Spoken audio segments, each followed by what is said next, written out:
Gribu jums paredzēt vēl vienu ļoti labu opciju, X100. Viņam ir pults, tāds pults, piemēram, iekrāvējs, viņš liek palēti uz disku, un viņam nevajag nekur iet un spiest pogu, viņš to var startēt attālināt.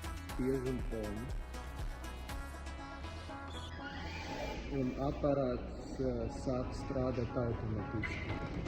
Ja kaut kas notiek šajā momentā, šajā brīdī, iekrāvējs var apstāt mašīnu, arī nospiest vienu pogu.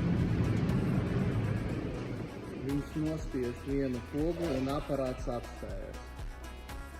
Un nospiežam on, un aparāts turpina strādāt automatiski. Manuprāt, tas ir ļoti laba opcija. X100 apli.